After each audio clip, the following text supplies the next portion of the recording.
नमस्कार विद्यार्थी मित्रांनो, BA प्रथम वर्षाच्या भारतीय अर्थव्यवस्था या पेपरमध्ये आपण यापूर्वी भारतीय अर्थव्यवस्थेची काही वैशिष्ट्ये पाहिली, काही लक्षणे पाहिली. आपण पाहिलं की ही अर्थव्यवस्था आपली विकसनशील स्वरूपाची आहे.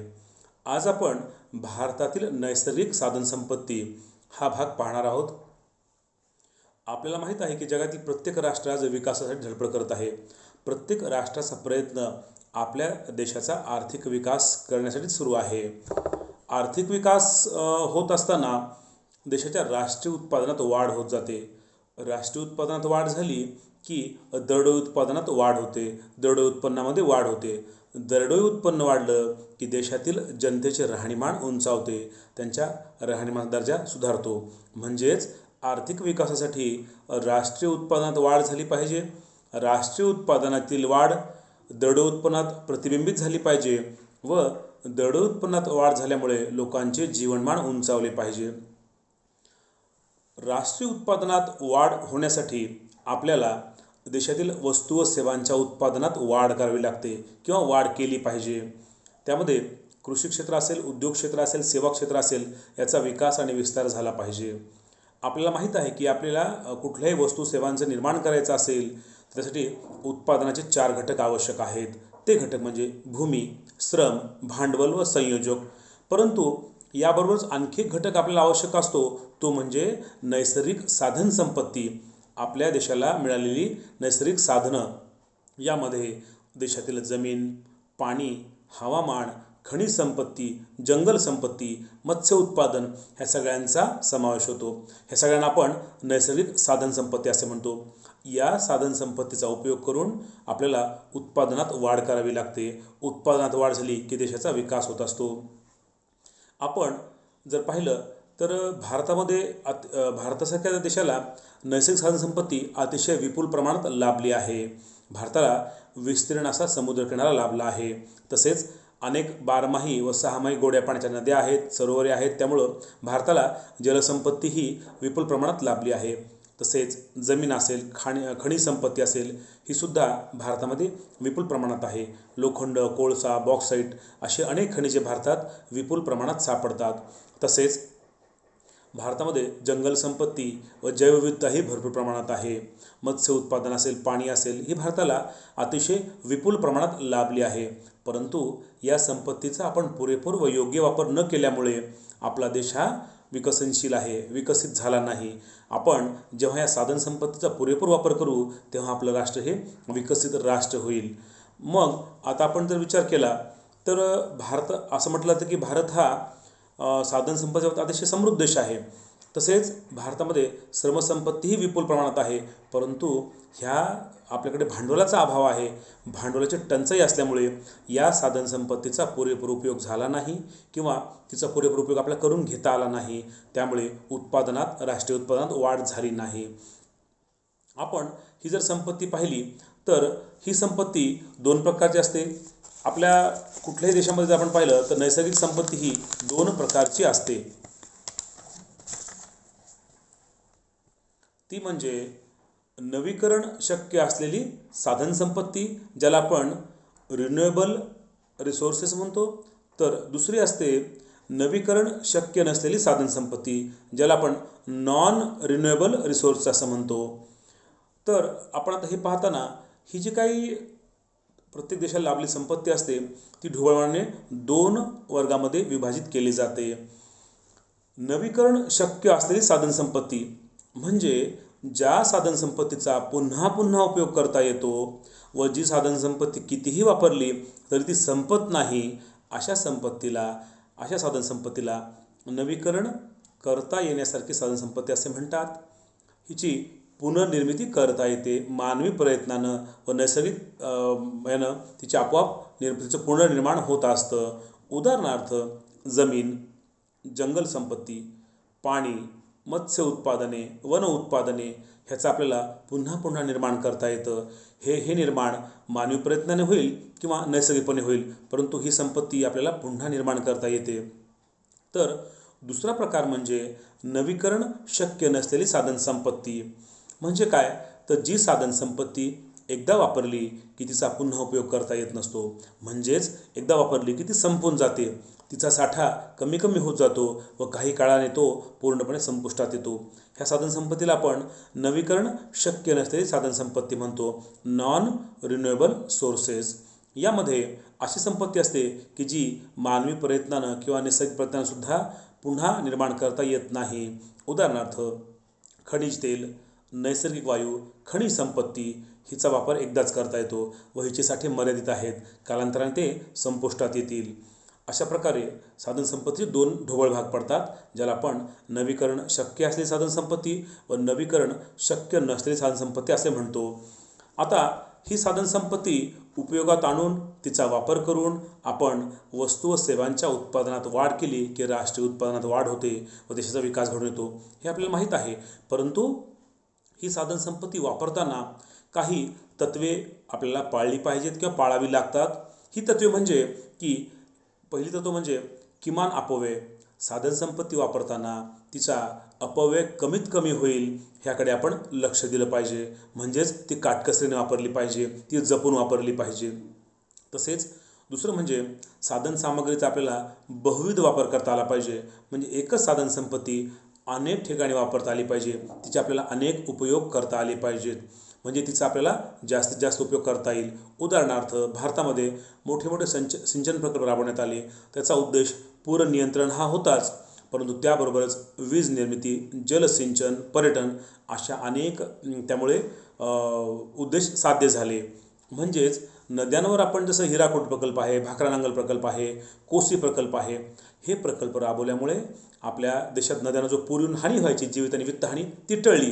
परंतु त्याबरोबरच विजेचं उत्पादन वाढलं, शेतीला सिंचन उपलब्ध झालं, पर्यटन व्यवसाय बहरला, मत्स्य उत्पादन निर्माण झालं, असे अनेक उपयोग झाले. म्हणजेच आपल्याला एकाच संपत्तीचा बहुविध वापर करता आला पाहिजे, अनेक प्रकारे वापर करता आला पाहिजे.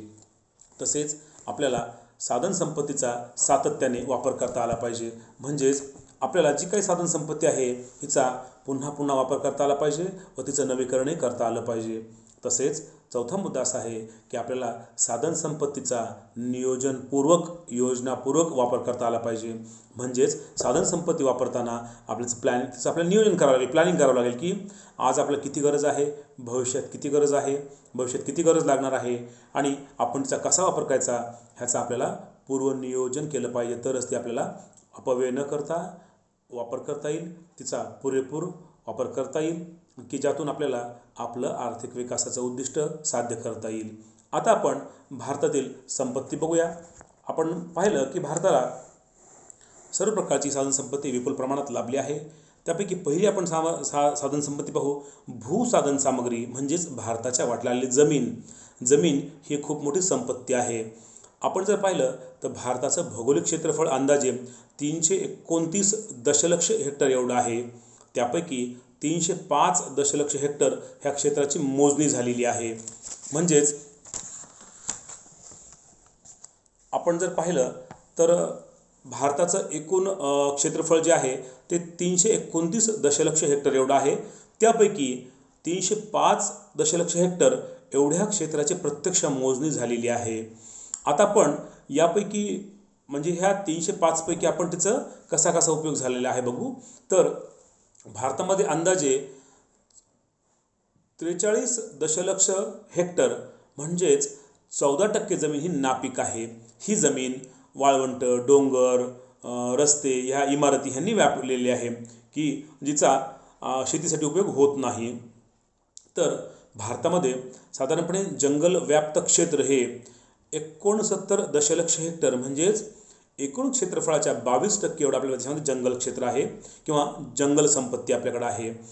तर आपण पाहिलं असेल तर आपल्याकडे जी चराऊ जमीन किंवा ज्याला आपण चराऊ कुरण असं म्हणतो ती साधारणपणे 10 दशलक्ष हेक्टर एवढी आहे. त्यापैकी त्याचं प्रमाण 3% एवढं आहे. म्हणजेच 10 दशलक्ष हेक्टर एवढी आपल्याकडे चराऊ जंगलं आहेत किंवा चराऊ जमीन आहे व ती एकूण क्षेत्रफळाच्या मोजणी केलेल्या क्षेत्रफळाच्या 3% एवढी आहे. आता आपण मुख्य उपयोग बघूया, तो म्हणजे शेतीसाठी उपयोग. कारण आपल्याला माहीत आहे की मानवाच्या मूलभूत गरजा जे काय अन्न, वस्त्र ह्या प्रामुख्याने शेतीमधून भागवल्या जातात. या वाढत्या लोकसंख्येला शेतीच अन्नधान्याचा पुरवठा करते. मग देशामध्ये आपल्या किती शेतजमीन आहे, तर आपण जर पाहिलं तर आपल्या देशामध्ये मशागत योग्य पडीत जमीन म्हणजे जी गेल्या काही वर्षापासून लागवडीखाली आणलेली नाही आहे, परंतु लागवडीखाली आणता येऊ शकते, अशी पडीत जमीन साधारणपणे 13 दशलक्ष हेक्टर म्हणजेच साधारणपणे 4% एवढी जमीन ही आपल्याकडे ही मशागत योग्य आहे, परंतु ती पडीत आहे, सध्या पिकाखाली नाही आहे. तर आपण शेतीखालील जमीन जर पाहिलं तर आपल्या देशामध्ये 140 दशलक्ष हेक्टर एवढी जमीन ही लागवडीखाली आहे. 140 दशलक्ष हेक्टर जमिनीवर शेती केली जाते किंवा ही जमीन शेतीसाठी उपयोगात आणली जाते. तिचे प्रमाण 45% एवढे आहे. तर त्यापैकी 54 दशलक्ष हेक्टर एवढी जमीन ही सिंचनाखाली आहे, म्हणजे त्या जमिनीचा दुबार उपयोग केला जातो. त्यावर 2 वेळा पीक घेतलं जातं. सिंचनाच्या सहाय्याने 2 किंवा 3 वेळाच्यावर पिके घेतली जातात, म्हणून आपण ही पण शेतीमध्ये मोजणी करतो आणि हे प्रमाण सुमारे 17% एवढं आहे. जर आपण 140 दशलक्ष लागवडीखालील जमीन व 54 दशलक्ष हेक्टर दुबार लागवडीखालील जमीन जर एकत्र केली तर ही साधारणपणे 194 दशलक्ष हेक्टर एवढी येते. म्हणजेच एकूण मोजणी केलेल्या क्षेत्रफळापैकी 63% जमिनीवर शेती केली जाते किंवा देशाच्या एकूण मोजणी केलेल्या क्षेत्रफळापैकी 63% जमिनीवर शेती केली जाते. ही जमीन शेतीसाठी वापरली जाते. आपण जर पाहिलं तर ही शेती योग्य जमीन जी आहे त्यातून अन्नधान्य, भाजीपाला, फळे यांचं उत्पादन तर होतेच, परंतु त्याबरोबरच पशुपालन, कुक्कुटपालन, मत्स्य उत्पादन, शेळ्या मेंढ्यांचं पालन केलं जातं. त्यातूनही देशाला फार मोठ्या प्रमाणावर संपत्ती प्राप्त होत असते. आपण जर पाहिलं तर आपल्या देशामध्ये एकूण आपण जर क्षेत्रफळ पाहिलं तर फार मोठी जमीन ही आपल्याला पडीत जमीन किंवा नापीक जमीन आपल्याला ही आढळून येते. परंतु अलीकडील काळात विविध सिंचन प्रकल्प राबवून ह्या जमिनीला पुन्हा इरिगेशन करता येईल का, पुन्हा सिंचनाखाली आणता येईल का, असे प्रयत्न चालू आहेत. केंद्र सरकार व राज्य सरकार अनेक जलसिंचनाच्या योजना राबवून ह्या जमिनीला दुबार पिकाखाली आणता येईल का, म्हणजे आहे त्या जमिनीवर वर्षातून 2 किंवा 3 पिके घेता येतील का व उत्पादनात वाढ करता येईल का, ह्या दृष्टीने प्रयत्न चालू आहेत. आपण पाहिलं की ही आपल्या देशाची भू किंवा भूमी संपत्ती होती, हिलाच आपण जमीन संपत्ती असेही म्हणतो. अलीकडील काळात शेतीयोग्य जमीन ही कमी कमी होत आहे, कारण वाढते शहरीकरण, वाढते औद्योगिकरण, रस्ते, सिंचन प्रकल्प, रेल्वे लाईन्स यासाठी फार मोठ्या जमीन वापरली चालली आहे. त्यामुळं लागवडीखालील क्षेत्र काहीसं कमी कमी होत आहे. तर आपण पाहिलं की आपल्या देशामध्ये जंगल क्षेत्रसुद्धा आवश्यकतेपेक्षा कमी आहे, जे फक्त 22% आहे. परंतु पर्यावरणाचा समतोल साधण्यासाठी जंगल क्षेत्र हे एकूण भौगोलिक क्षेत्रफळाच्या 33% एवढं असावं अशी तज्ज्ञांची शिफारस आहे, असे पर्यावरणवाद्यांचं मत आहे. परंतु आपल्याकडे हे प्रमाण साधारणतः 22 ते 23% एवढं आहे. हे वाढलं पाहिजे. यापुढील भागामध्ये आपण जंगल साधनसंपत्ती, खनिज साधनसंपत्ती, जल म्हणजे पाणी संपत्ती आपण बघणार आहोत.